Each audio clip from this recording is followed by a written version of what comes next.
I've personally been asked on a couple different occasions now, which Jump Force edition should I get? Which quite frankly is a question that's pretty unfair to me, because how am I supposed to answer that question for you? I have no idea what you're looking for out of this game. I don't know your financial situation, so it's difficult for me to understand how much of a sacrifice it would be for you to go up another edition on the ladder, right? That financial part is really important, because assuming you have unlimited funds, then the correct answer is just get the Ultimate Edition and the Collector's Edition. That way you have the statue on your desk while you play and an extra physical copy. But obviously, no one's trying to spend that much money on Jump Force. However, I'm going to try my hardest to lay out in just one video which edition you should get for Jump Force. So when I'm asked in the future about which edition you should get, I can just link you this video. So first of all, we have the base edition of the game. This of course comes with the game itself, and assuming that it is a pre-order copy, you're going to get access to 3 avatar costumes, which we actually haven't seen in-game footage of yet, but we do have concept art for. We also have concept art for a lobby vehicle, which will be in the game, and 2 avatar t-shirts. I can't say for sure that these are specifically the t-shirts we're going to get, but I do actually have some images of some t-shirts that are going to be in the game, assumably for your avatar. And these are roughly what I expected. They're fairly similar to the Shinobi Striker t-shirts you got, I believe, for pre-ordering the game or playing the game on the first day or something like that. It's pretty basic design, but it's kind of cool to show off that you were there. The basic edition is basically for the average consumer if you're kind of passively interested in the game and not super excited about it, or alternatively you are really excited about it but you're also excited about Kingdom Hearts 3 and it's difficult to justify purchasing them when their release dates are so close to each other, then perhaps you might want to go with this edition rather than one of the more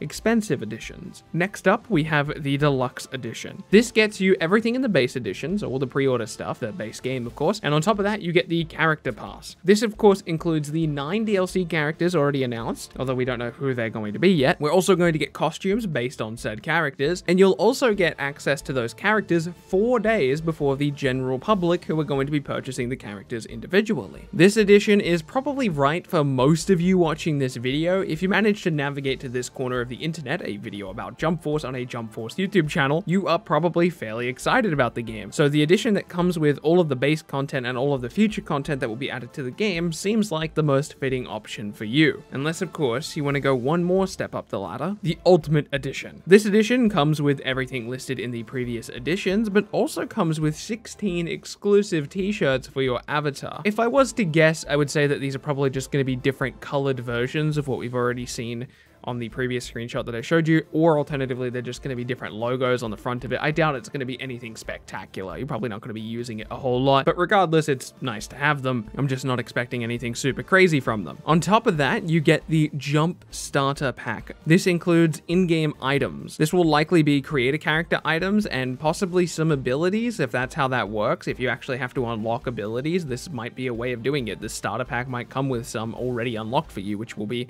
pretty nice for playing online on day one. It's also impossible to gauge exactly how valuable this will be, because not only do we not know what is actually in the pack, but we also have no idea how we actually go about unlocking stuff. We also don't know what's unlocked by default. So it's impossible to say how much value you should place on the Jump Force starter pack. But finally, last but not least, we should also mention you get access to the game 3 days early. This is certainly the most unique option that any of the editions offer. If you were planning on getting the Deluxe Edition, going up the extra $10 or probably less in your region to get access to the game early with a Jump Force starter pack thrown on top, whatever the heck the Jump Force starter pack is, seems like a pretty decent deal. But remember, I'm in a very unique situation. My income is currently based on covering this game, so I'm always going to be getting the highest edition possible, so think wisely about how you choose to spend your money. You may want to purchase the characters individually as they come out. I would say for the most part, if you think the Deluxe Edition, the edition that comes with the Season Pass, is for you, then perhaps maybe the Ultimate Edition might be worth going up to, because again, you get access to the game a little bit early, and of course you also get access to the starter pack. But it just depends on how important $10 is to you. Is that sacrifice worth it? I don't know. Of course, you've also got the Collector's Edition, which is much more expensive and comes with a bunch of collector items. I've got a whole video covering the collector's collector's edition if you want to go check that out. Is this edition for you? Probably not. You have to be a pretty serious collector to be interested in this collector's edition, because not only is it super expensive,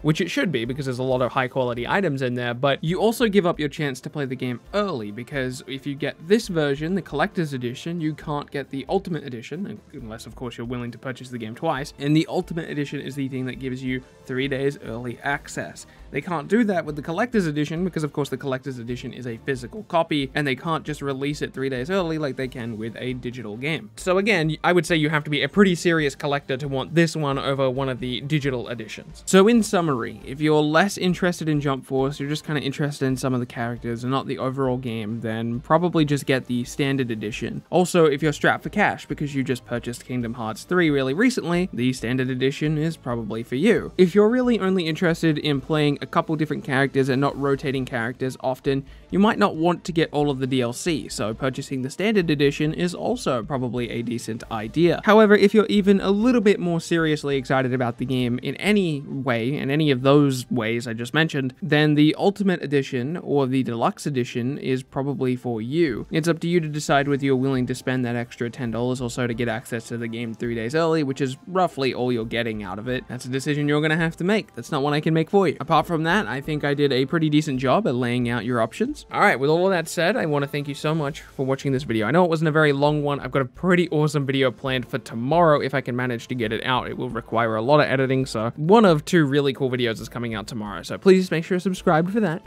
I will see you then. My name's been Bilbzy. I already said we'll see you then. This is normally the part in the video where I'll see you in the next one, but I already said that. So come follow me on Twitter.